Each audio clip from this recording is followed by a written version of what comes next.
तो 10 भी नहीं बजे हैं, सिर्फ 9:55 हुए, लेकिन गेट पोस्ट तो बिल्कुल खाली है।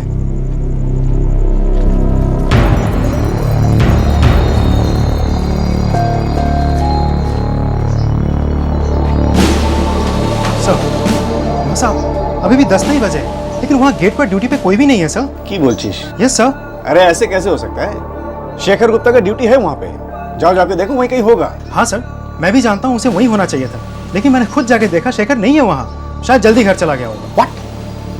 घर गया होगा? अरे ऐसे कैसे जा सकता है वो अपना घर? अभी तक राइफल और एमिनेशन जमा नहीं किया उसने।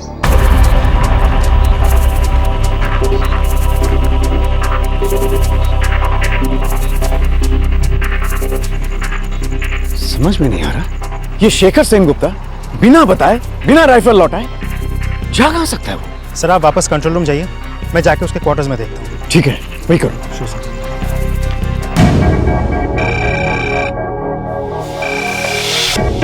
गार्ड कमांडेंट, वहाँ साहब, शेखर वहाँ क्वार्टर्स में नहीं है, आसपास कहीं भी नहीं है वो। ये साला शेखर मेरा सस्पेंशन करा के ही रहेगा। वो बिना गोलियां लौटाए, बिना राइफल लौटाए वो कहां जा सकता है? गुहो, क्वार्टर्स बराबर से चेक कर लिया? जी हाँ सर, अंदर बाहर सब देखा। पहले पंकज ने देखा, उसके बाद मैंने भी देखा। अच्छा, चेंजिंग रूम में देखा? जी हाँ सर, वहां भी देखा, वो कहीं नहीं है सर। उसने हथियार डिपॉजिट किए या नहीं? नहीं सर, इसी बात का सबसे बड़ा डर है सर। उसके पास एक SLR राइफल और साथ में 2 मैगजीन्स हैं सर, और हर एक मैगजीन्स में 25 गोलियां हैं सर। इमीडिएटली सभी लाइंस में इमरजेंसी अलर्ट करवा दो। सर वो तो मैंने पहले से ही करवा दिया है। ये साला शेखर, ये क्या कहाँ होगा? चिंता तो इस बात की है कि उसने हथियार जमा नहीं किए। आप इसका मतलब समझ सकते हैं सर?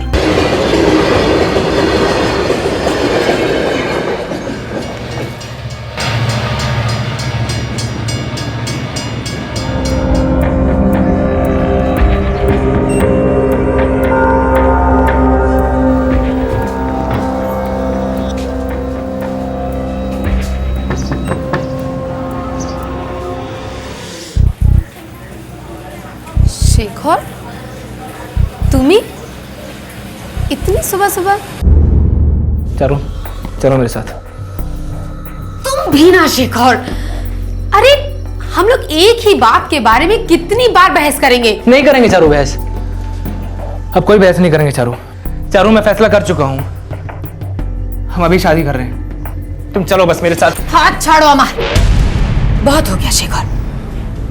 देखो अब मैं तुम्हें ये आखिरी बार समझा रही हूं कि मैं शादीशुदा हूं और मैं अपने पति और बच्चों को छोड़कर कहीं नहीं जा सकती। छोड़ने के लिए यहाँ है ही कौन चारू? तुम अकेली हो तभी तो कह रहा हूं ना, बाद में कर देना ना उसको फोन, कह देना उसको छोड़ दिया तुम्हें। चारू चलो चलो मेरे साथ। तुम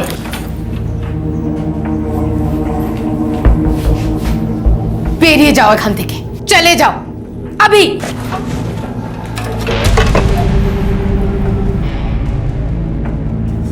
ये क्या कर रहे हो? चारू तुम मेरे साथ चलती हो या नहीं? क्यों कर रहे हो शेखर?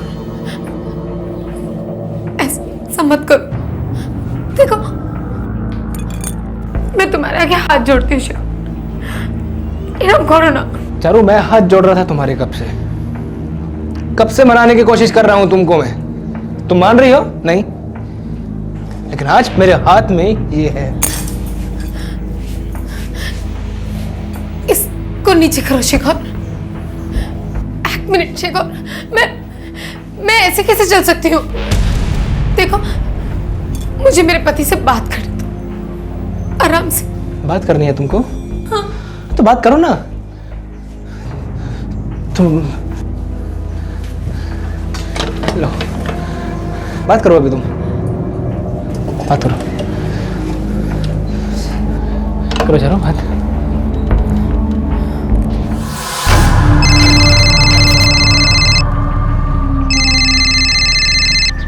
है लता, आज इतनी जल्दी उठ गई? ये नहीं, मैं भी आ रहा हूँ, हम तातरी আসছি। क्यों हलो? नहीं কিছু না, कुछ नहीं।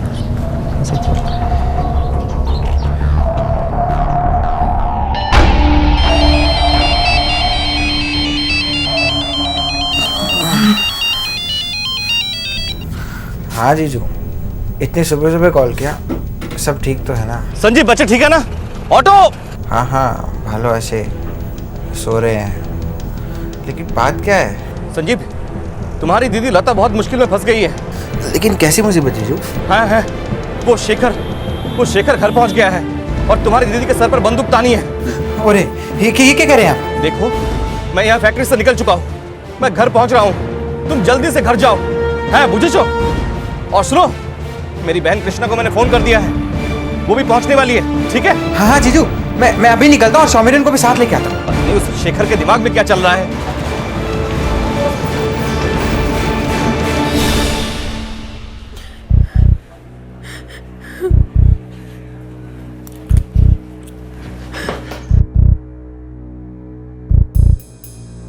देखो शेखर, अभी जो कुछ तुम कर रहे हो ना, ये बिल्कुल सही नहीं है और अभी तुम होश में नहीं हो। एक भी गोली खाली नहीं जाएगी, इतने होश में हूं मैं। देखना चाहोगे? दिखाऊं? ना चलो चलो फिर मेरे साथ, चलो तुम। शेखर दा, लता बॉम्बी तुम्हारे साथ कैसे जा सकती है? वो एक शादीशुदा औरत है और 2 बच्चों की माँ है। शेखर दा प्लीज समझने की कोशिश करो आप। काका छोड़ दो मेरी माँ को। चुप चुप सब। दिव्येंदु, तुमने हम सबको यहाँ बुलाकर बहुत बड़ी गलती कर दी है। मुझे बहुत गुस्सा आ रहा है इन सब पर। मुझे एक मिनट शेखर, तुम शांत हो जाओ, मेरी खातिर गुस्सा थूक दो, हम बात करेंगे, ठंडे दिमाग से बात करेंगे। शादी के बाद चारों, हम सब शादी के बाद। शादी से पहले मेरा दिमाग अब ठंडा होने वाला नहीं है चारों। बहुत टाइम वेस्ट हो गया है। चलो चारों, चलो चलो तुम अभी मेरे साथ चलो। अरे क्या चलो चलो लगा रखी है?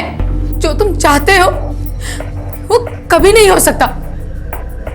देखो शेखर, देखो तुम मेरे भाई समान हो। देखो जो भी बात है, बैठते हैं, बातें करते हैं और आराम से हल निकालने की कोशिश करते हैं। कृष्णा, तुम चाय बनाओ, चाय। तुम सब मेरा दिमाग खराब कर रहे हो। मैं अभी यहाँ बात नहीं कर सकता हूँ। देखो, हम कहीं बाहर चल के बात करते हैं। मेरे घर चलते हैं शेखर दा। तू बीच में मत बोल, समझा? चलो तुम और दिव्येंदु तुम, हम तीनों कहीं बाहर जाएंगे और एक आखिरी फैसला करेंगे। शेखर दा मेरी बात सुनो, दादा और बोधी दोनों की हालत बहुत खराब है। मैं भी साथ चलती हूँ, यकीन मानो मदद होगी। ठीक है चलो। तुमने कहा था ना बात करो। चारों में बात कर रहा हूँ ना। हाँ चलो चलो चलो।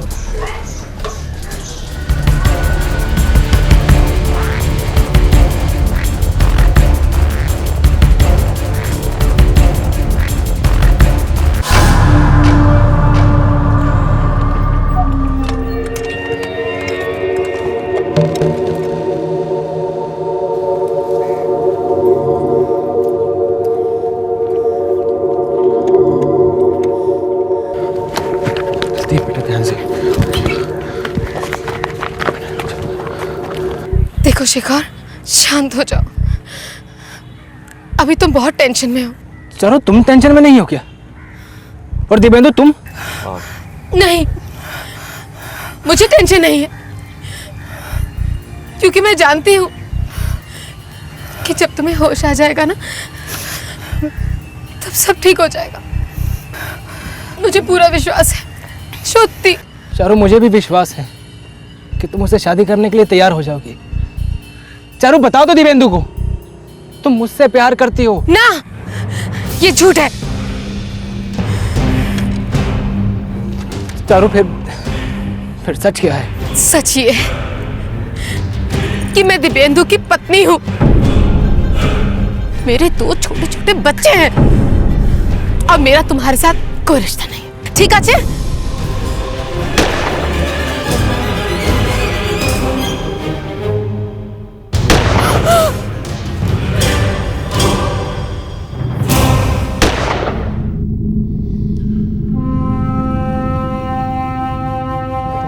चलो वरना कोई भी गोली मार देगा।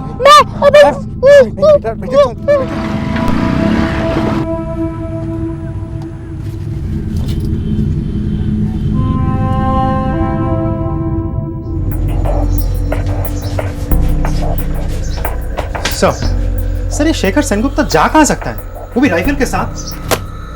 भाड़ में जाए साला, आने दो साले को। ऐसी खबर लूंगा मैं, इतना बड़ा मेमो बनाऊंगा मैं उसके लिए, सस्पेंशन तो पक्का है साले का।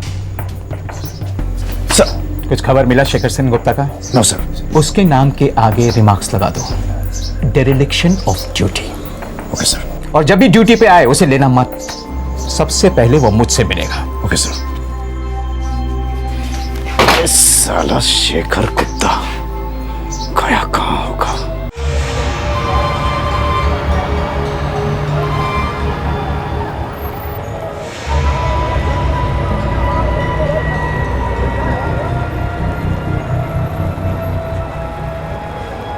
शेखर का नाम फ्लैश करो। कांस्टेबल शेखर सेनगुप्ता। हाँ?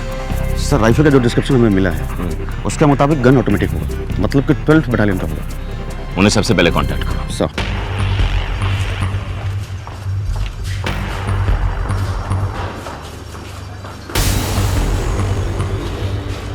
सर शेखर पागल हो गया सर। अभी अभी पाल्टा स्टेशन से फोन आया, उन्होंने कहा कि शेखर ने 3 लोगों को गोली मार दी सर, और तीनों मर गए। अरे बकवास मत करो घुआ। सर काश ये बकवास होती, मगर ये खबर पक्की है सर। तीनों की लाशें पुलिस स्टेशन में पड़ी है। दुखा दुखा, क्या कर दिया इस आदमी ने?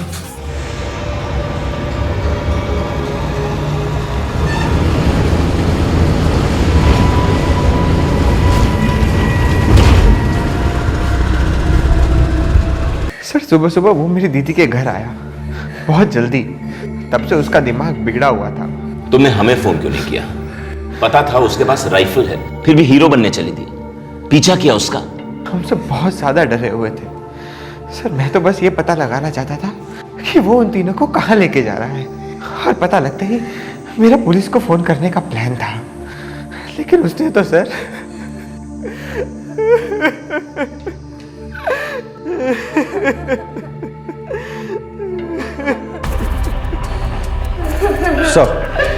Sir constable Shekhar Sengupta Latbagan lines में गार्ड ड्यूटी पर था, और ड्यूटी से 20 मिनट पहले ही वहां से उसने एक राइफल और 25 राउंड की 2 मैगजीन लेकर गायब हो गया। Oh my God!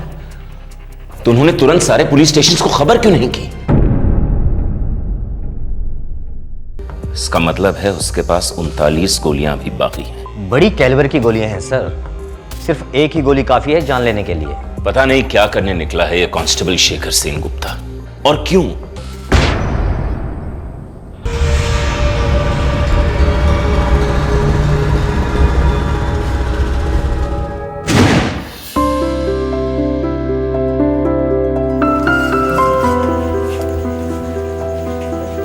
तो माँ दे ही दिया कमरा किराए पर? हाँ दे दिया।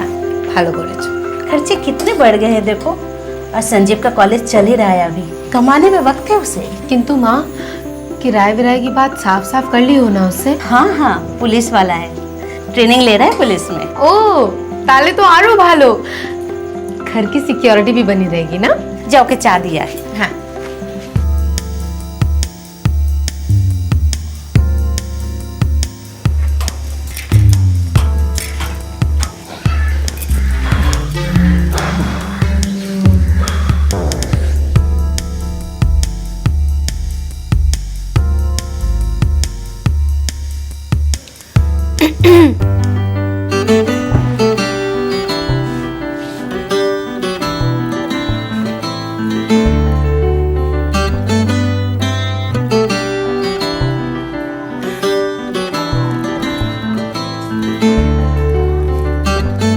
Thank you.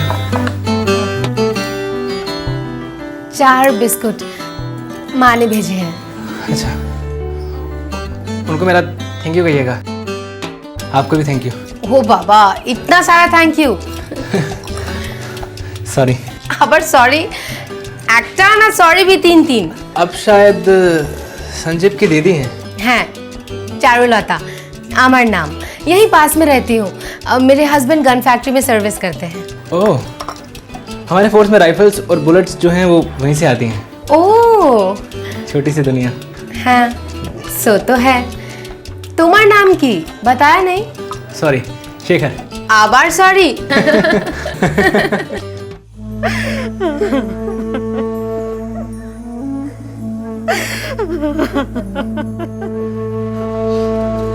मैं हमेशा चारू से कहती थी दूरे था के पागल थे, लेकिन मेरी बात कभी नहीं सुनी। देखो क्या हाल कर दिया मेरी बेटी को। सर, शेखर सेनगुप्ता जलांगी मुर्शिदाबाद से बिलोंग करता है सर। जलांगी में कहाँ? सागरपाड़ा एरिया, और वहाँ की टीम को हमने रेड अलर्ट कर दिया है। स्टेट के हर पुलिस स्टेशन में अलर्ट जारी कर दीजिए। इस आदमी की तस्वीर और डिटेल्स हर पुलिस स्टेशन में होनी चाहिए।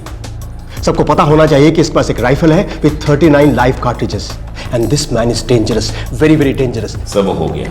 इनफैक्ट देशबंधु ये कल ही हो जाना चाहिए था। सर, हमने पुलिस को अलर्ट कर दिया था, लेकिन that was not sufficient. State के हर पुलिस स्टेशन में खबर पहुंच जानी चाहिए थी।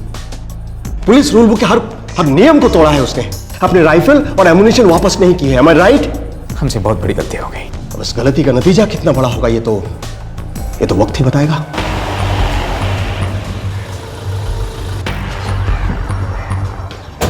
क्या? ये क्या कह रहे हैं आप? दोबारा कह रहा हूं, आपके बेटे शेखर ने 3 लोगों की हत्या कर दी है। शेखर ने? साहब, उसका कोई हमारे पास फोन नहीं आया था। देखो, वो जैसे ही तुम्हें फोन करेगा तुम मुझे फोन करो, और जरा भी देर की तो फिर तुम्हारी खैर नहीं। चलो। शेखर, बाबा संभालो। क्या कर दिया रे तूने? बाबा संभालो। मुझे पता था कि एक न एक दिन कुछ ऐसा होना ही था। कितनी बार समझाया कि वो शादीशुदा औरत है, उसे भूल जा, कोई दूसरी कर ले, लेकिन उस औरत का जादू उसके दिमाग में कीड़े की तरह घुस गया था।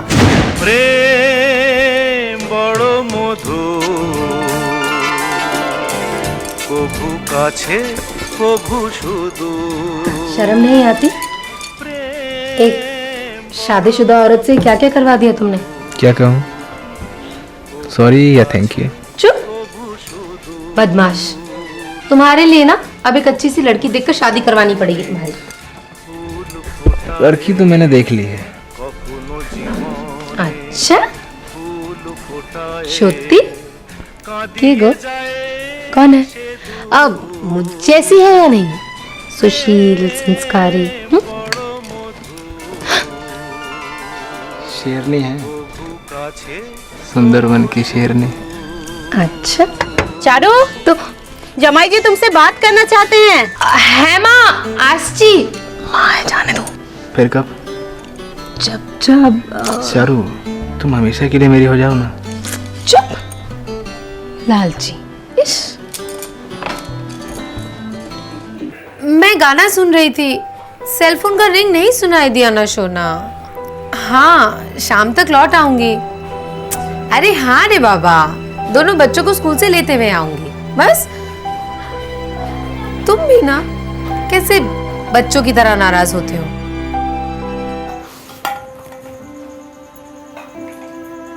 चारू, आजकल मायके की बहुत याद आती है तुम्हें। लगभग रोज दिन भर यही रहती हो। कहनो माँ, तुम्हें पसंद नहीं है? पसंद क्यों नहीं? तुम्हारे बाबा जिंदा होते तो बहुत खुश होते। बेटी रोज घर आ रही है, घर खिला खिला सा रहता है। क्या बात है माँ, क्यों लो? तुम्हारे पिताजी देख नहीं पाते कि उनकी बेटी शादीशुदा 2 बच्चों की माँ एक पराये मर्द के साथ घंटों बंद कमरे में रहती। माँ, तुम जो सोच रही हो वो सही नहीं है, गलत सोच रही हो। तुम गलत कह रही हो चारू। मुझसे आंखें चुरा रही हो, लेकिन आईने को क्या जवाब देती हो? अपने घोंसले को मत चलाओ।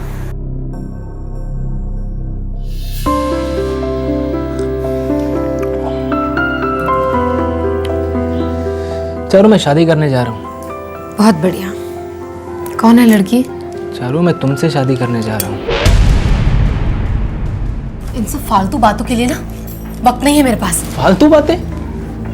चारू, मैं तुम्हारे जिस्म से प्यार नहीं करता हूँ। चारू, मैं तुमसे प्यार करने लगा हूँ। हाँ तो ठीक है ना, लेकिन ये सब के बीच में शादी की बात कहाँ से आ गई? अरे तुमको दिखता नहीं है क्या? देखो ना, ये देखो, चारू ये सब पत्थर की लकीरें नहीं है। चारू मैं तुम्हारे पति से बात कर लेता हूँ। चुप करो, तुम मेरे पति से कोई बात नहीं करोगे। तुम नहीं जानते हो, अगर मेरे पति को इस कांड के बारे में पता चल गया ना तो अनर्थ हो जाएगा। अनर्थ हो चुका है। शादी की मर्यादा पर थूक दिया तुम दोनों ने, खुद शादी करने चली हो। ना माँ, मैं इसे शादी वादी नहीं करूंगी। वो तो तू मेरी लाश पर करेगी, और तुम अभी कभी यहाँ से निकल जाओ। मासी हम ये है तुम्हारा एडवांस, ले लो और कभी मत लौटना, न इस घर में न मेरी बेटी की जिंदगी में। नहीं मासी। हाथ छोड़ती, बच्चे हैं इसके, छोड़ दो इसे आगे। चारू समझाओ तुम। जब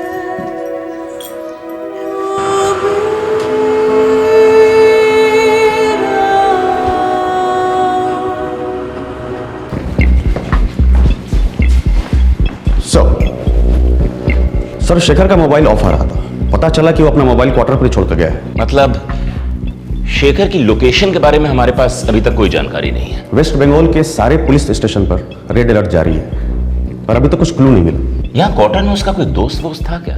यस सर, कांस्टेबल सोमेश दास उसका रूम पार्टनर था। सोमेश, 1 साल से तुम रूम शेयर कर रहे हो कांस्टेबल शेखर सेन गुप्ता के साथ? जी सर। इस वक्त कहाँ गया होगा वो? पता नहीं सर, पिछले 4-6 महीने से तो ठीक से बात भी नहीं कर रहा था, पूरा दिन फोन पे लगा रहता था। किसके साथ? सर बातों से तो लगता था कि वो लेडी चारुलता के साथ बातें करता था। सर फोन रिकॉर्ड चेक किया, 90% कॉल्स चारुलता के साथ थे। सर हम सब ने उसे समझाने की कोशिश की कि उस औरत के साथ एफआईआर आगे ना बढ़ाए।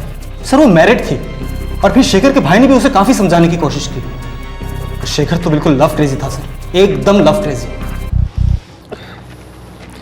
देख, वो तुझसे 10 साल बड़ी है और उसके 2 बच्चे भी हैं। चल एक बार वो विधवा होती या तलाकशुदा होती तो बात समझ में आती थी। तलाक हो भी सकता है, अब जरूरत पड़ी ना तो विधवा भी हो सकती है वो। एक तमाचा मारूं तुझे, क्या हो गया तुझे? प्यार हो गया दादा मुझे। और हमसे नफरत? मैंने और बाबा ने खून पसीने कमाई करके तुझे पढ़ाया लिखाया है, तुझे पुलिस की नौकरी मिली। अरे हमारी सारी उम्मीदें टिकी हैं तुझ पे, सब बर्बाद कर देगा क्या? दादा आप सबकी तरफ मेरी जो भी ड्यूटी बनती है मैं उसे हर हाल में पूरा करूंगा। कोई बर्बादी नहीं है दादा, शादी कर रहा हूं मैं। सर मुझे तो कभी कभी लगता था कि वो मेंटल हो चुका है, अपने ही ख्यालों में रहता था, यहाँ तक कि ड्यूटी पर भी। हाँ, शायद उसे यकीन हो गया था कि चारुलता के साथ उसकी शादी वादी तो होगी नहीं, इसलिए उसने ये हत्याकांड सोच समझ के प्लान करके किया है। सर हो सकता है, पर जो आदमी किसी औरत से पागलों की तरह प्यार करता हो वो उसे मार कैसे सकता है? क्योंकि प्यार भी पागलों वाला ही था, और ऐसे प्यार को नफरत में बदलते देर नहीं लगती, और फिर नफरत भी पागलों वाली हो जाती है।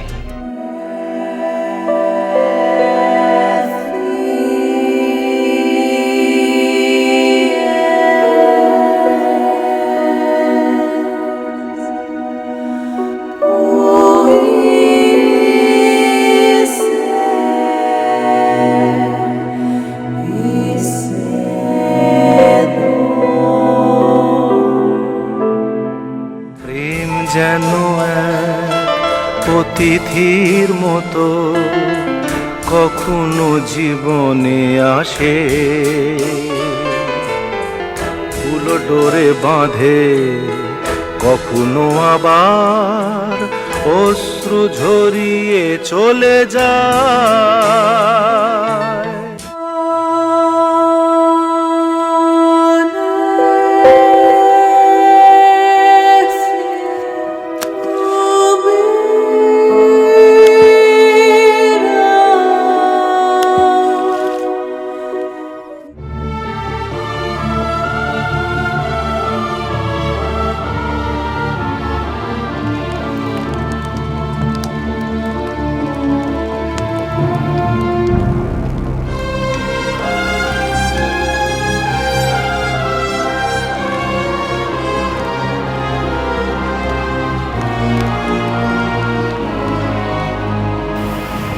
एक जवान पुलिस कांस्टेबल के सामने उज्जवल भविष्य था, लेकिन एक अफेयर ने उसे खूनी भगौड़ा बना दिया जो अपनी ही फोर्स से भाग रहा था। पर क्या वो दरअसल अपने आप से भाग रहा था? क्या हासिल हुआ उसे चारुलता, उसके पति देवेंदु और देवेंदु की बहन कृष्णा को मौत के घाट उतारकर? इस घोर अपराध के बाद इस हत्यारे ने अपने हथियार को गायब कर दिया। अब आगे क्या होने जा रहा था? क्या था उसका इरादा? क्या थी उसकी तकदीर? पूरी बंगाल पुलिस फोर्स ये जानने के लिए उतावली थी कि उन्हीं के एक कांस्टेबल ने ये 3-3 हत्याएं क्यों की।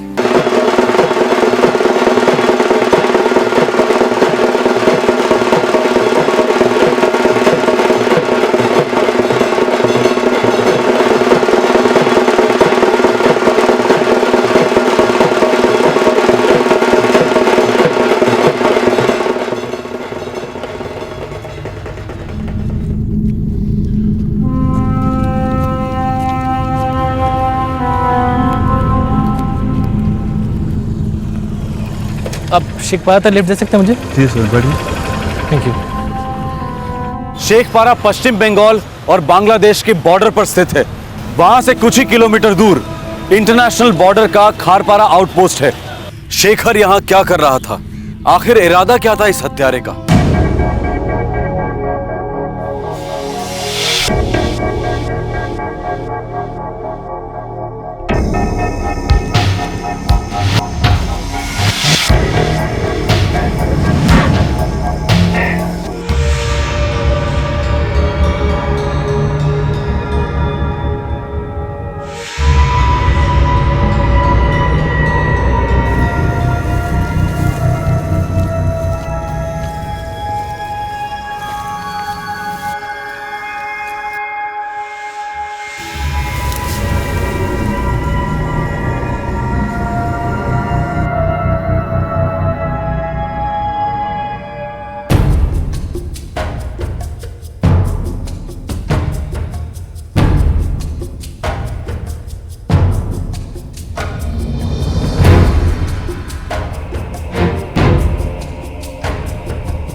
खड़े हो जा वरना गोली दाग दूंगा।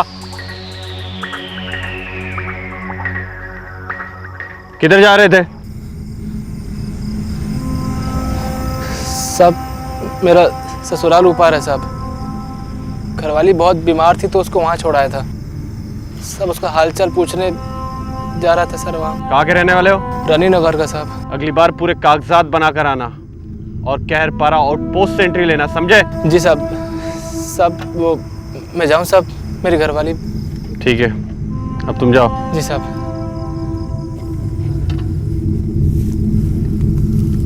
पश्चिम बंगाल और बांग्लादेश की सरहद के दोनों तरफ रहने वाले लोगों के बीच रोटी बेटी का रिश्ता है। ह्यूमैनिटेरियन ग्राउंड्स पर कभी कभी हिंदुस्तान की बॉर्डर सिक्योरिटी फोर्स और बांग्लादेश की बांग्लादेश राइफल्स के जवान आम नागरिकों को एक दूसरे के गांव में आने जाने देते हैं। शेखर इस बात से अच्छी तरह से वाकिफ था क्योंकि वो खुद जालंगी मुर्शिदाबाद से था, जो एक बॉर्डर जिला है।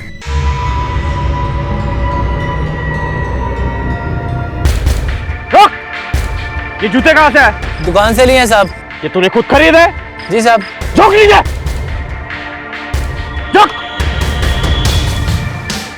शेखर बॉर्डर से फरार होने के इरादे से आया था, लेकिन उसके जूतों ने उसके इरादों पर पानी फेर दिया। दरअसल जब भी पुलिस कर्मचारी के जूते घिस जाते हैं तो पुराने जूते लौटाए जाते हैं और नए जूते कमीशन होते हैं। फोर्स के जूते कभी भी मार्केट में बेचे नहीं जाते। बीएसएफ के जवान शेखर को आउटपोस्ट के ऑफिस ले गए।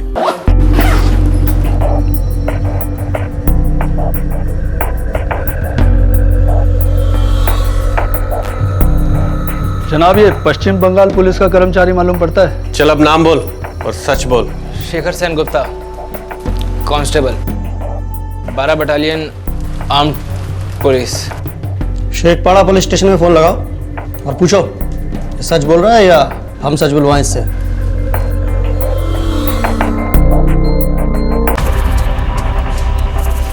क्या नाम बताया sir? Constable Shekhar Sen Gupta, 12 battalion arm police.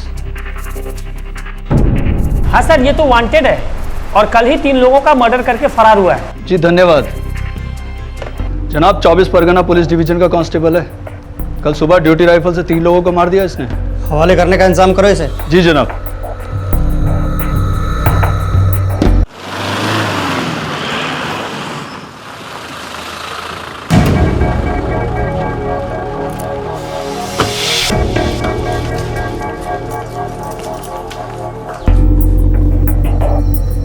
दो छोटे छोटे बच्चों को तुमने अनाथ कर दिया।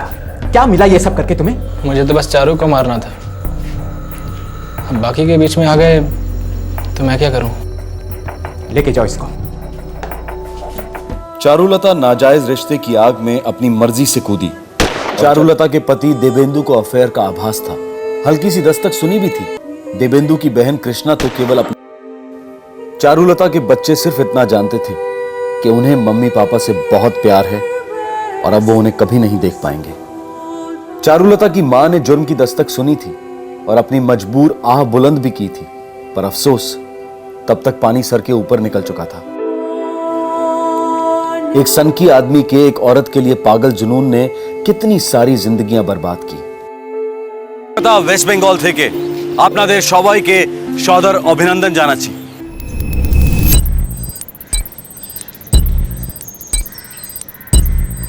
कितना टाइम वेस्ट होता है यार। इन सब चीजों से कोई फायदा हुआ है क्या? आज तक किसी बॉम्ब रखने वाले को पकड़ा इन्होंने? फालतू में हम जैसे सीधे लोगों को परेशान करते हैं। देखो जो होना है वो तो होता ही है ना। जबरदस्ती का दिखावा है ये सब। सॉरी सर, ये सोच गलत है। अगर हम चेकिंग ना करें और कुछ हो जाए तो आप क्या कहिएगा? यही ना कि हमने चेकिंग नहीं करी और बॉम्ब ब्लास्ट हुआ। आप तो सिक्योरिटी एक्सपर्ट हैं, हम आप जनता हैं।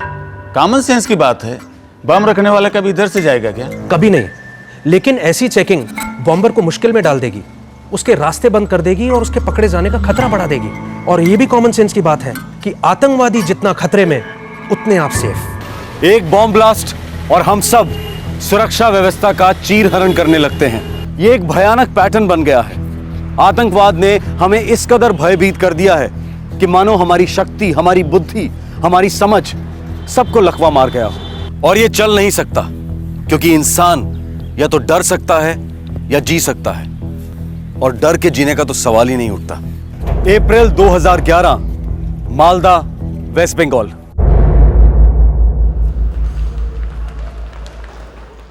शून्य जेठा ग्रह होरे प्रा ची। ঠিক আছে, তো আজকে আমরা রবীন্দ্রনাথ ঠাকুরের একটা কবিতার চর্চা করব। হ্যাঁ, চিত্ত যেথা ভয় শূন্য, উচ্চ যেথা শির, জ্ঞান যেথা শূন্য যেথা গ্রহরে প্রাচীর। तो वीकेंड पर जगन्नाथपुर माँ बाबा के पास? अरे ना बाबा, मैं अकेले ही कमरे में बैठ के कोई किताब पढ़ लूंगी। जगन्नाथपुर जाती हो ना तो माँ बाबा का लूप शुरू हो जाता है। अब तुम्हारे लिए एक लड़का ढूंढना ओनू, तुम्हारी शादी करनी ओनू, अभी करनी ओनू, शादी ओनू। उफ बाबा रे। तो कर लो ना शादी, इतनी बुरी बात भी तो नहीं है। खुद के लिए एक लाइफ पार्टनर ढूंढ ही लो, एक नया लाइफ पार्टनर।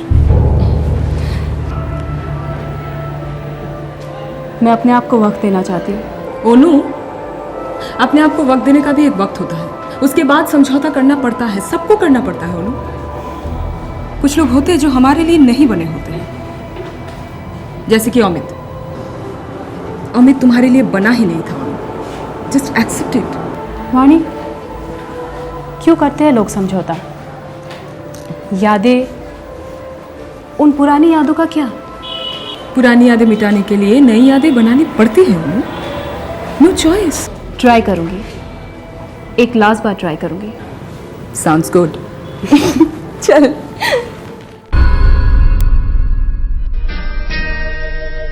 সেই রাতে রাত ছিল পূর্ণিমা, রং ছিল ফাল্গুনি হাওয়াতে। সেই রাতে রাত ছিল পূর্ণিমা। আমি চিনি গো চিনি তোমারে, ও গো বিদেশিনী। আমি চিনি গো চিনি তোমারে, ও গো বিদেশিনী। তুমি থাকো সিন্ধু পারে, তুমি থাকো সিন্ধু পারে, ও গো বিদেশিনী। Good morning. क्या बात है, आज चाय के साथ बिस्किट की जगह रोमांस। काम पर नहीं जाना है क्या? इरादा क्या है? इरादा तो काम का ही है, लेकिन संस्कृत वाला। तुम भी ना। দেখেছি মাধবী রাতে তো।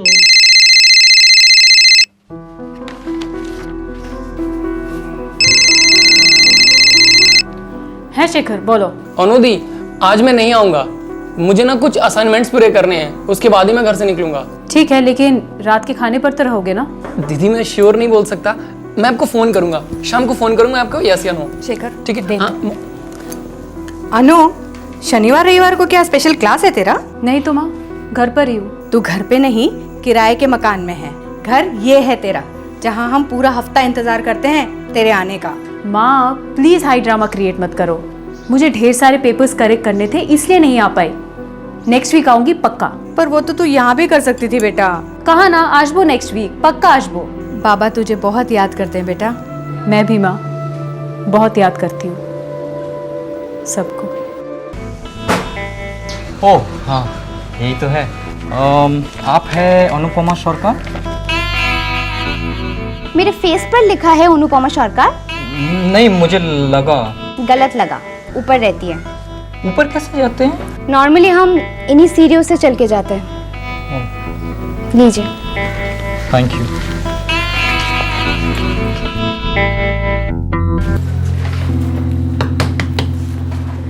अनुपमा सरकार, हाँ ये आपका पार्सल है, यहाँ पे साइन कर दीजिए।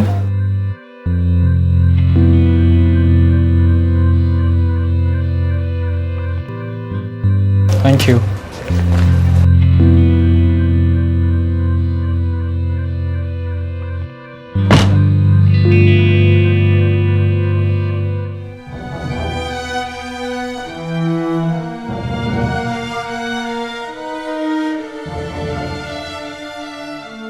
अगर तुम्हारा कोई भी सामान रह गया हो तो मैं कुरियर कर दूंगा। मैं तुम्हारी कोई भी चीज़ अपने पास नहीं रखूंगा।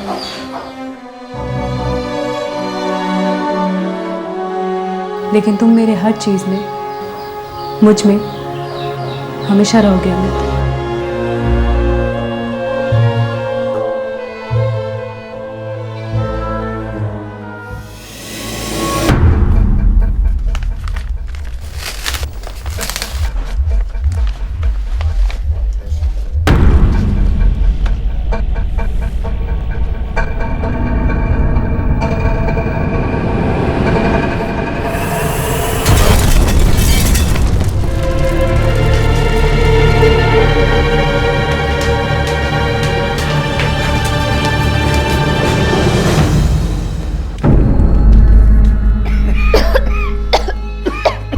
की होलो बात? क्या हुआ? पता नहीं धमाका, कुछ दिखाई नहीं दे रहा है।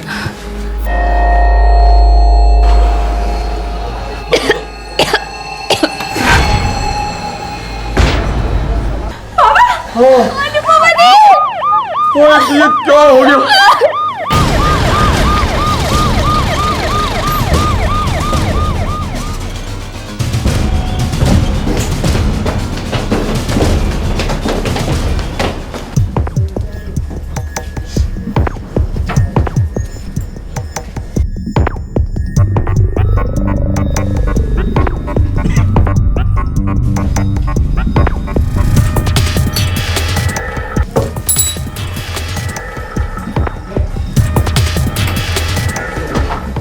कितने बजे थे? 10:30 बजे थे।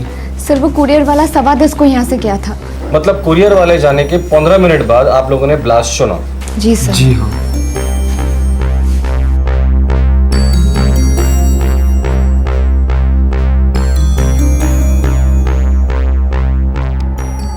सब पिछले 6 महीने से अनुपमा हमारे यहाँ किराएदार थी। अकेली रहती थी? जी, कभी कभी इसका छोटा भाई शेखर आ जाता था रहने के लिए। की काज को? माधवरी गर्ल्स स्कूल में टीचर थी। भाई के अलावा और कोई नहीं था? ना ना, फुल फैमिली, माँ बाबा भाई, वो सब जगन्नाथपुर में रहते हैं।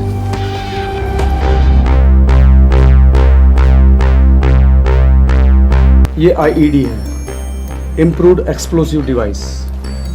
सर ये आईईडी का इस्तेमाल तो माओवादी आतंकवादी करते हैं। मालदा के इंग्लिश बाजार इलाके के पास मालन चपली में अनुपमा के घर एक पार्सल कुरियर हुआ और उसके अंदर के बॉम्ब ने अनुपमा की जिंदगी उड़ा दी। इस किस्म का एक्सप्लोसिव पश्चिम बंगाल के नक्सलवादी ग्रुप इस्तेमाल करते हैं। अब कई सवाल उठ रहे थे, क्या अनुपमा नक्सलियों का शिकार बनी थी, और अगर हाँ तो क्यों? और हाथ पैरों में भी चोटें आई हैं। अगर उस वक्त उस रूम में और कोई भी होता तो शायद वो भी मर जाता। पर उस वक्त कमरे में लड़की के अलावा कोई नहीं था और एक लड़की को मारने के लिए पूरा बम। अजीब, या तो एड्रेस गलत था या तो बम गलत था। किसी तो भूल छिलो डॉक्टर, कुछ तो गलत था। किसी तो भूल छिलो डॉक्टर, कुछ तो गलत था। कंफर्म आईडी है। वायरिंग ऐसी की गई थी कि बुक खोलते ही ट्रिगर दब जाता और एक बहुत बड़ा धमाका। पार्सल अनुपमा के नाम का था, मतलब उसके घर पे बॉम्ब भेजा था उसकी जान लेने के लिए। लगता तो ऐसे ही है। अच्छा, ये जो आईईडी इस्तेमाल किया था वो प्रोफेशनल किस्म का था या घर पर बनाया हुआ था? Professional, very professional. ये रही हमारी नक्सलियों की फाइल। लास्ट 6 मंथ में जहाँ जहाँ नक्सलियों ने और माओवादियों ने ये आईडी इस्तेमाल किए हैं वो बिल्कुल इस आईडी से मिलते जुलते हैं। मतलब इसमें नक्सल वाला एंगल भी हो सकता है? ज़रूर हो सकता है। और ये कुरियर कंपनी, इसके बारे में कुछ पता चला? सॉरी, ब्लास्ट में कुरियर कंपनी का एड्रेस वाला रिसिप्ट बुरी तरह से डैमेज हो गया था। जोड़ने की कोशिश की गई पर पेपर जला हुआ था। ठीक है, उस कुरियर बॉय का स्केच निकालो, कुछ चलकर सामने आया तो ठीक है, तो ढूंढ निकालो उस सारे को। मेरी बेटी एक सीधी सादी स्कूल टीचर थी। धमाके में जो बम इस्तेमाल हुआ है वो किसी भी एंगल से सीधा साधा नहीं था मिस्टर सरकार।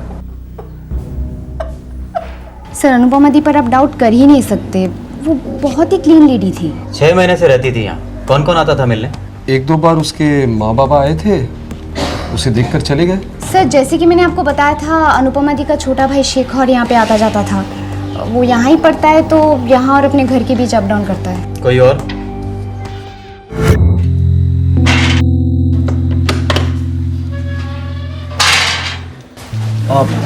अनुपमा सरकार यहीं रहती है क्या?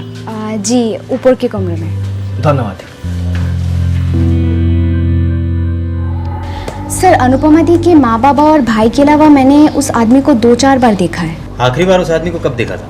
यही कहीं 6-8 हफ्ते पहले। कौन था वो? नो आइडिया सर, मैंने ना उसे पूछा ना अनुपमा दी से। कैसा दिखता था? सर मीडियम बिल्ड था, थोड़ा सा गोरा था। ये अमित सेन गुप्ता कौन है? नहीं पता, कभी सुना नहीं उसके बारे में। पर सर वो कुरियर वाला जो पार्सल देने आया था, उस पार्सल पे अमित सेन गुप्ता का नाम लिखा था। ये लड़का जो पार्सल देने आया था, कुरियर वाला, उसका हुलिया चाहिए हमें।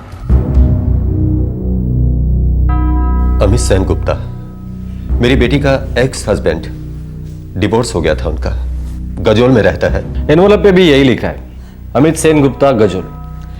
जी, अमित का नक्सलवादियों के साथ कोई कनेक्शन है? हमें नहीं पता। 5 साल पहले शादी हुई थी दोनों की, डिवोर्स 2 साल पहले हो गया था। 2 साल पहले जब वो शादीशुदा थे तब उसका नक्सलवादियों के साथ कोई रिश्ता था? हमें कुछ नहीं पता इंस्पेक्टर। तो आपको क्या पता है मिस्टर सरकार? बस इतना कि वो आदमी हमारी अनु के लिए ठीक नहीं था। सर वो अनुदी से नफरत करता था। इतनी नफरत कि उसने उसे इस तरह से मार डाला? हाँ सर, क्योंकि अनुदी ने उसे छोड़ दिया था। क्यों छोड़ दिया था उसे? मैं और रीना कॉलेज में एक साथ थे। एक साथ थे? हमारी शादी के पहले बताया क्यों नहीं तुमने मुझे? क्योंकि तब मुझे भी नहीं पता था कि रीना के लिए मेरी फीलिंग्स क्या है। इसका मतलब मुझसे शादी करने के बाद तुम्हारे उस रीना के लिए फीलिंग्स जाग उठी। मेरे पीठ पीछे नाजायज अफेयर शुरू हो गया। तुम्हें कोई आइडिया नहीं है तुम कितनी घटिया हरकत कर रहे हो।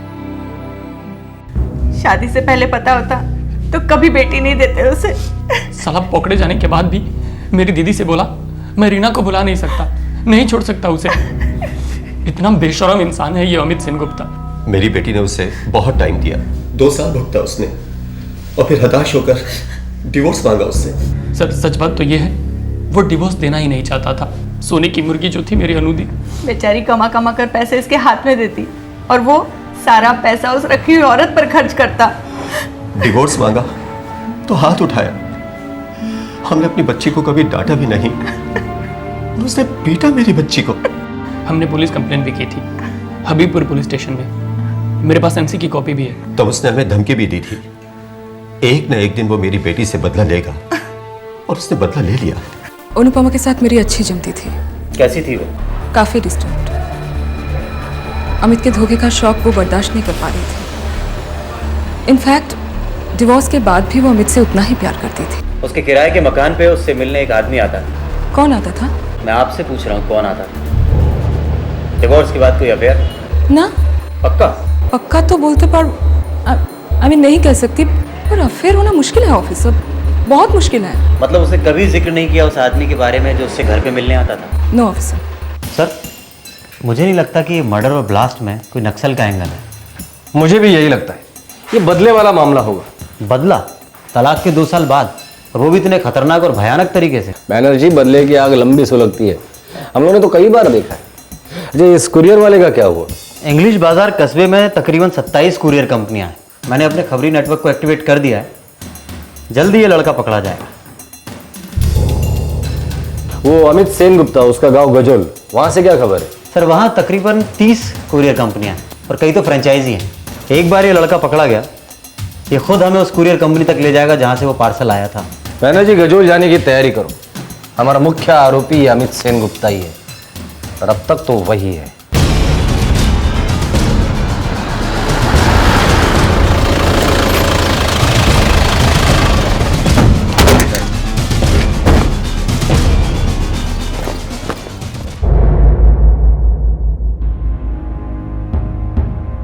जी, मैंने सुना अनुपमा की मौत के बारे में। ये आप ही ने भेजा था?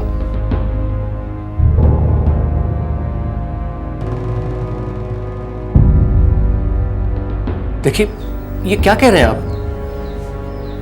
पिछले हफ्ते रीना नाम की लड़की से मेरी सगाई हुई है और मैं अपनी जिंदगी नए सिरे से शुरू कर रहा हूँ। रीना का और तुम्हारा तो शादी के पहले से ही शुरू था ना, तो ये नए सिरे से जिंदगी शुरू करने की बात कहाँ से आती है? पिछले 2 साल से मेरा अनुपमा से कोई कांटेक्ट नहीं रहा है, और फिर मैं उस चैप्टर को ही नहीं बल्कि पूरी किताब को बंद कर चुका हूँ। बम किताब में, किताब लिफाफे में, और लिफाफे पर तुम्हारा नाम। क्या तरीका है किताब बंद करने का? बेश तो, वाह। तुम मेरी बेटी को धोखा दे रहे हो अमित, और उम्मीद करते हो कि हम तुम्हारा साथ दें, चुप बैठे रहे? किसी चीज की कमी नहीं है आपकी बेटी को, और फिर मैं अनु को छोड़ के किसी और के साथ तो रह नहीं रहा हूँ। पत्नी का दर्जा है उसका। बड़ी मेहरबानी है तुम्हारी, राइट? चलो, तुम्हारे भी पति का स्टेटस बना रहेगा, और मैं जाके करती हूँ कोई अफेयर वफेयर। पहले पीठ पीछे, फिर आमने सामने। हाँ, जल के राख हो जाओगे। ज्यादा हीरोगिरी मत कीजिए। अनुदी छोड़ चुकी हैं आपको, सिर्फ डाइवोर्स बाकी है। चुपचाप दे दीजिए, नहीं तो पुलिस केस हो जाएगा। बहुत भारी पड़ेगा, बहुत भारी, बहुत पछताओगे तुम।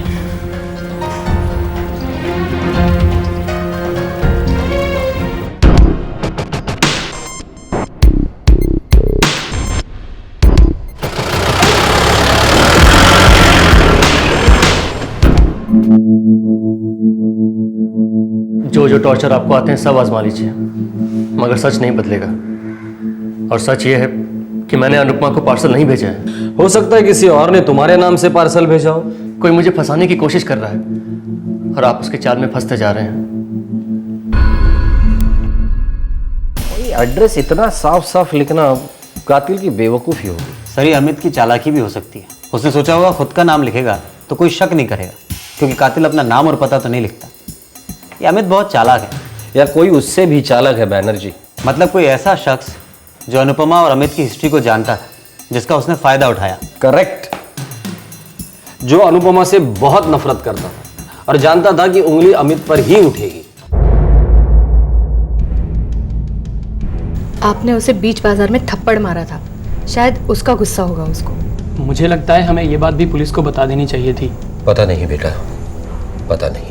जाहिर है जो दिख रहा था वैसा था नहीं, कुछ छुपाया जा रहा था, कुछ ऐसा जिसकी जानकारी पुलिस के पास होनी चाहिए थी। आखिरकार इस केस में एक ब्रेक थ्रू मिला जब कुरियर कंपनी का लड़का पुलिस के हाथ लगा।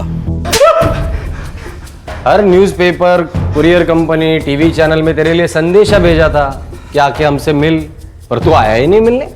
सर मैं बहुत डरा हुआ था, मुझे उस पार्सल के बारे में कुछ नहीं पता था सर। मुझे उस पार्सल के बारे में कुछ पता नहीं था तो डर क्यों गया था तू? सुबह 10:15 बजे तूने पार्सल डिलीवरी किया था। वैसे रोज तू 11 के पहले डिलीवरी करता नहीं है। सर मुझे मैसेज आया था गजल ऑफिस से, अर्जेंट है। सबसे पहले गजल ब्रांच की खबर लेते, लौट कर लॉकअप में इसकी चमड़ी उधेड़ दी। सर यहाँ से सैकड़ों पार्सल्स रोज जाते हैं, अब ऐसे में किसी एक पार्सल को पहचानना नामुमकिन है सर। उस पार्सल में बम था मैनेजर साहब, ऐसा बम जो कुरियर इंडस्ट्री की धज्जियां उड़ा सकता है। बम डिलीवर हुआ है आपके ऑफिस से, कोई अचार की बोतल नहीं। मैं आपकी क्या मदद कर सकता हूँ? 16 अप्रैल को पार्सल डिलीवर हुआ था। मुझे उस दिन के सारे बुकिंग और डिलीवरी की रिपोर्ट्स चाहिए अभी। मैं लेके आता हूँ।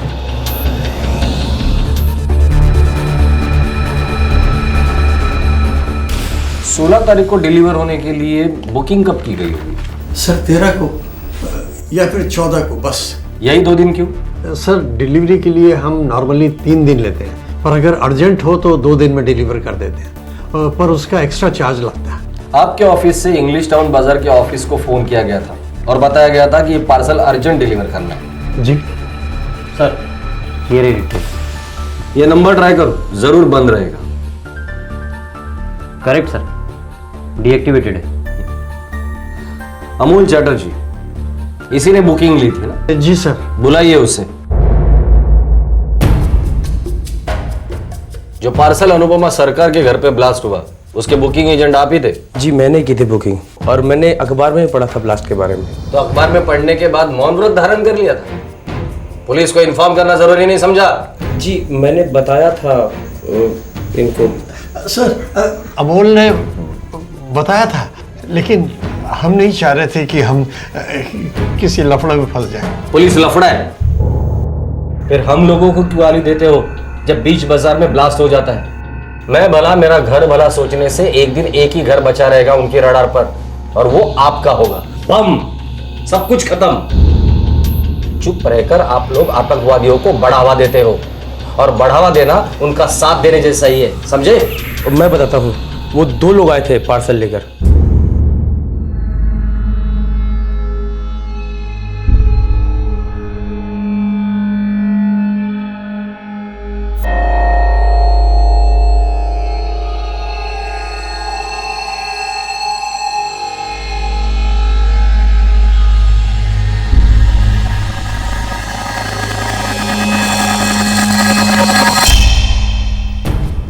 कौन थे वो 2 लोग? साहब मैंने उनका नाम तो नहीं पूछा। एक गोरा आदमी था मीडियम हेल्थ वाला, और जो दूसरा आदमी था वो, उसकी हाइट इतनी थी और कुछ अजीब सी शक्ल थी उसकी। यहाँ के बाल जो थे वो यहाँ तक थे। दादा ये कुरियर मौलाना चपल्ली कब पहुँचेगा? अगर मौसम ठीक रहा तो 3 दिन में पहुँच जाएगा पार्सल। उससे पहले नहीं पहुँच सकता क्या दादा? हम कोशिश करेगा। दादा थोड़ा एक्स्ट्रा चार्ज ले लो और जल्दी पहुँचा दो ना। 100 रुपये एक्स्ट्रा चार्ज लगेगा तो 2 दिन में पहुँच जाएगा पार्सल। दादा 200 रुपये देता हूँ, कल तक पहुँचा दो। 1000 दोगे तो भी 2 दिन में ही पहुँचेगा। हमारा एक्सप्रेस डिलीवरी 2 दिन का ही है।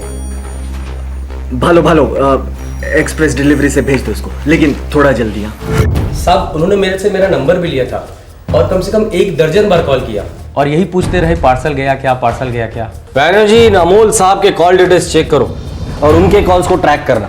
सर ये जो 2 आदमियों के बारे में बता रहे हैं, उनमें से एक गोरा चिट्टा मीडियम हेल्थ वाला आदमी, वैसे किसी आदमी के बारे में अनुपमा के मकान मालिक की बेटी ने भी बताया था। ये आदमी अनुपमा को जानता था, और कोई ना कोई होगा जो इसे जानता हो। सर जिस सिम से इसने फोन किया था उसी सिम से उसे धर लेंगे हम। फाइनली इस केस की कड़ियां जुड़ने लगी।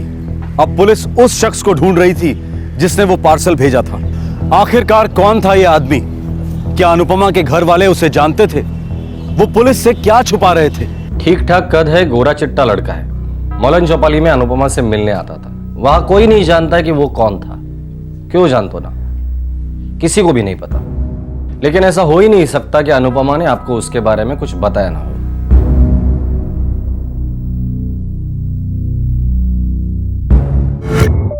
बाय।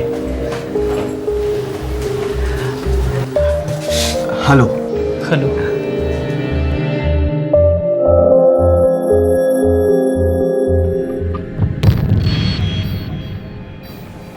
यहाँ के लोकल लाइब्रेरी में मैं मिल ली उससे। कब की बात है? एक दिन जब मेरा सेल गायब हो गया था तो दूसरे दिन मैं लाइब्रेरी में थी।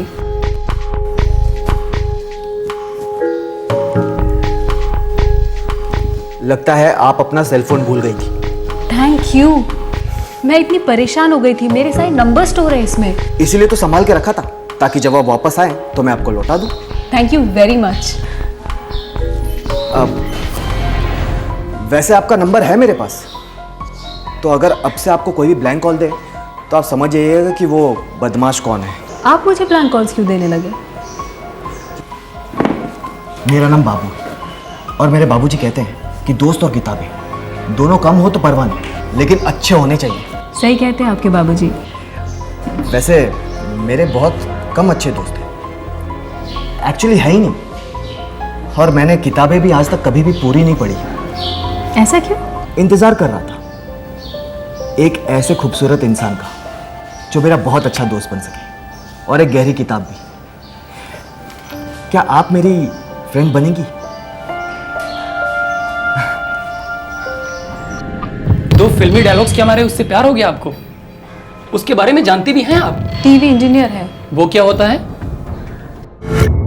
टीवी इंजीनियर क्या करते हैं? खूब भालो क्वेश्चन। टीवी इंजीनियर बिरयानी बनाते हैं, खूब भालो, खूब टेस्टी। मजाक मत करो, बोलो तो।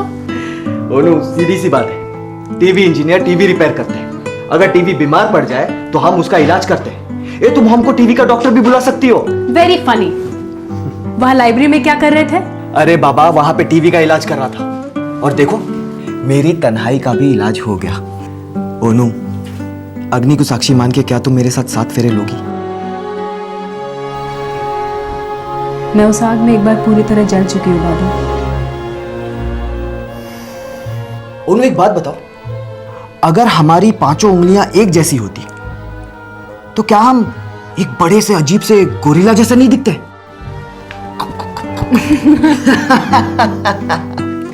देखा, यूं ही हंसती रहो, खिलखिलाती रहो हमेशा। मैं तुम्हें हमेशा ऐसे ही खुश रखूंगा। जानती हूँ।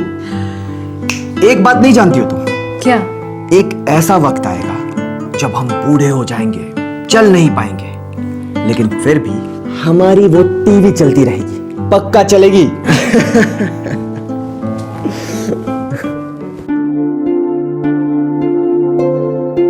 बेटे, इस लड़के के बारे में तुम सब कुछ अच्छी तरह से जानती हो ना? जितना सच मुझे पता है उतना तो मैं जानती हूँ बाबा, और मुझे लगता है कि मैं प्यार करती हूँ उससे, और वो भी करता है। अमित के बारे में कुछ भी ज्यादा जाने बिना तुम्हारी शादी करा दी, और देखो कितना सहना पड़ा तुम्हें, हमें, हम सबको। किसी के बारे में तो सब कुछ जानना इम्पॉसिबल है माँ, हम तो खुद ही हमारे बारे में सब कुछ नहीं जानते हैं। ओनू दी, ये सब किताबी बातें सिर्फ किताबों में ही अच्छी लगती हैं। इस बाबू के बारे में आपको 100% श्योर होना पड़ेगा। ये जो बाबू है ना, एक छोटी सी टीवी रिपेयर दुकान में काम करता है। उसमें क्या बुराई है? बुराई है, ये बाबू इससे पहले 6-7 टीवी रिपेयर दुकानों से निकाला जा चुका है। मालूम है क्यों? झूठ बोलता है इसलिए। तभी तो खुद हाई स्कूल फेल है और अपने आप को इंजीनियर बताता है। और दीदी, आप भी उसकी बातों में आ गए। पूरा का पूरा सर्किट खराब हो गया है, शोल्डरिंग करना पड़ेगा। ये बाबू कौन है यहाँ? मैं हूँ बाबू, कहिए क्या बात है? मैं अनुपमा का बाबा। सरकार साहब, आइए ना। नमस्ते। सुनो बाबू, मेरी बेटी को अकेला छोड़ दो, पहले ही बहुत भुगत चुकी है वो। बाबा, जो कुछ भी भुगती है सब भुलवा दूंगा, राज करेगी मेरे साथ। झूठ, झूठ का राज, झूठे आदमी की पत्नी का झूठा राज। बाबा, लोगों को मेरे बारे में गलत फहमी है, और कुछ नहीं। उसे दूर करने की कोशिश मत करो बाबू, बस तुम उसकी जिंदगी से निकल जाओ। ये नहीं हो सकता, हम दोनों एक दूसरे के साथ काफी दूर तक जा चुके हैं। क्या कहा तुमने? अनु से मैं प्यार करता हूं, शादी करना चाहता हूं, खुश रखूंगा उसे, बस यही तो कहा है मैंने। दोबारा उसकी तरफ आंख उठाकर भी देखा तो खैर नहीं तेरी।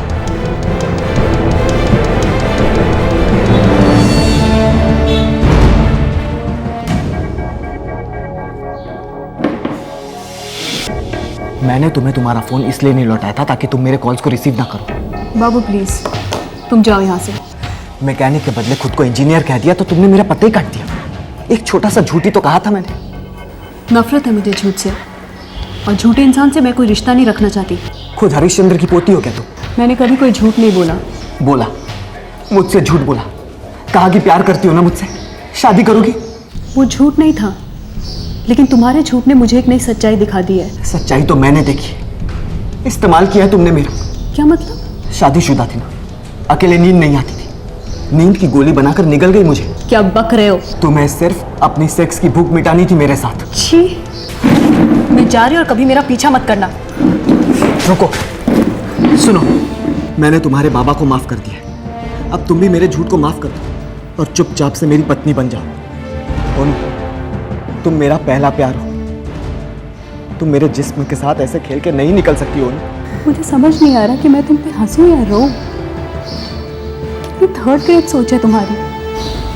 और वैसे भी एक हाई स्कूल फेल से और क्या उम्मीद की जा सकती है?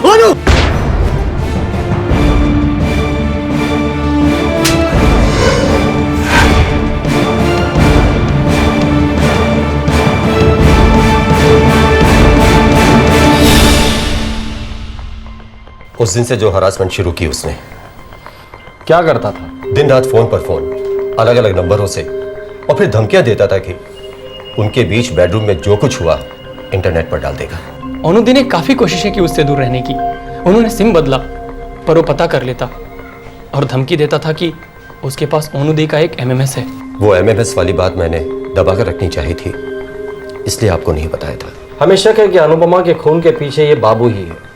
अनुपमा ने अपनी जिंदगी की सारी डिटेल्स इस बाबू को बता दी थी। अनुपमा पूरी तरह से उसके मुट्ठी में थी और बाबू ने उसी मुट्ठी को कुचल दिया। सर, वो नंबर ट्रैक डाउन हो गया है। बाबू और उसका दोस्त इन बाजार में है। चलो।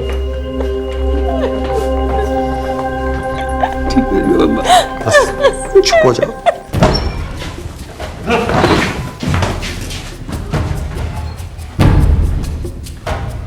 प्यार, मोहब्बत, गुस्सा, नफरत अपनी जगह, और इस तरह किसी को बम से उड़ा देना। क्या चल रहा था तुम्हारे दिमाग में? मेरे दिमाग में उसका थप्पड़ मारना गूंज रहा था साहब। हाई स्कूल फेल बोलना गूंज रहा था। जलील करके रख दिया था बाप बेटी ने मुझे, कहीं का नहीं छोड़ा था। मेरी मर्दानगी को कुचल दिया था उसने साहब।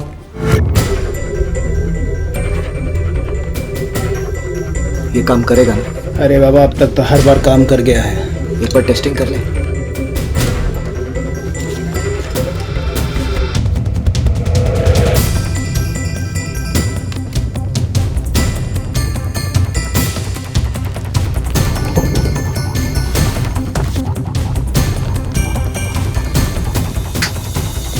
अभी किताब खुलते ही बूम।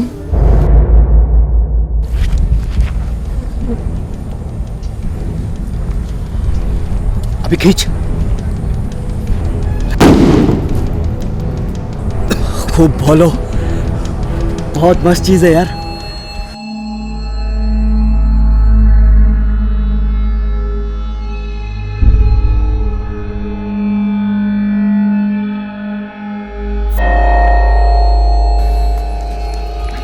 उन्होंने मुझसे कहा था कि अमित ने कसम खाई है उससे बदला लेने की, लेकिन बदला लूंगा मैं और भुगतेगा वो साला अमित।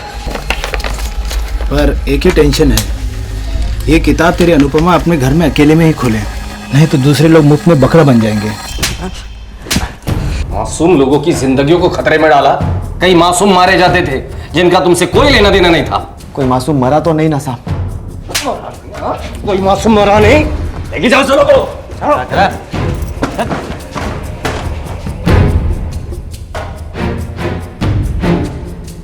चलो चलो चलो। अमित,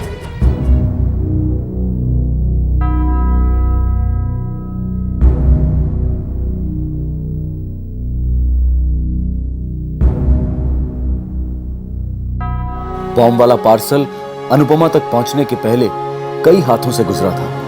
किसी के हाथ से गलती से भी किताब खुलती तो न जाने कितनी जाने जाती, पर बॉम्ब अपने सही निशाने पर फूटा, अनुपमा के हाथों में।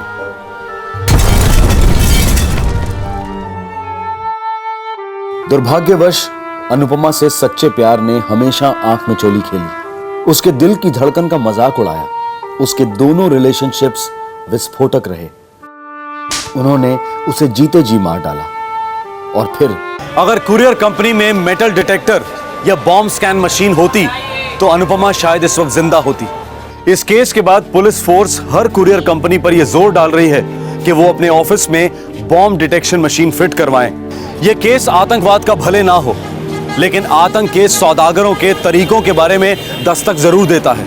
हमें इन कायरों के हर नए पैतरे का मुंह तोड़ जवाब देना होगा। डर के जीने का तो सवाल ही नहीं उठता। सवाल यह है कि हम कितने चौकन्ने हो सकते हैं और कैसे अपने आप को सुरक्षित बना सकते हैं। फिर मिलेंगे एक नए एपिसोड के साथ।